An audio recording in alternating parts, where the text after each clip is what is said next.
Hey folks, Alexis Burnett here from Earth Tracks. I'm just hanging out in my kitchen today, actually straining some infused oils that I made last fall with a bunch of plants that I wildcrafted and some that I grew here in the garden.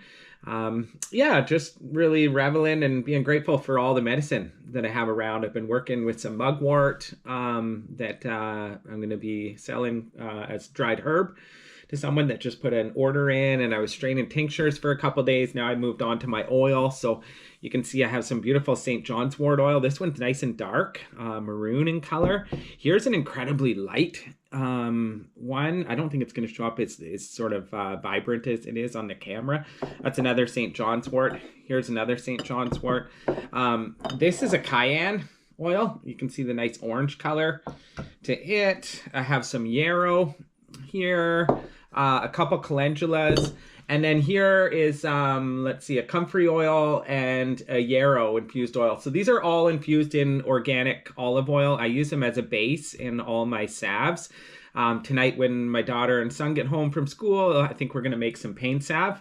So yeah, I'm just getting ready, kind of taking stock of what I have and using up what needs to get used, and just grateful to have all this beautiful medicine from last year that we're making into medicinal creations, salves and oils and tinctures and cough syrups and so on and so on. There's still a few spaces in our Wild Plants Apprenticeship Program. That's where some of these oils came from. Some of them were helped to be made by our students. Some I made on my own, but we're going to be starting next month in May if you want to join us.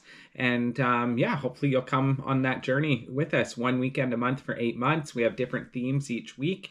Or each month. There's edible plants, medicinal plants, the spirit of plants, caretaking trees and land stewardship, medicine making. We have our introductory weekend, and there's a couple other ones in there as well. So maybe you'll join us. Check it out, earthtracks.ca.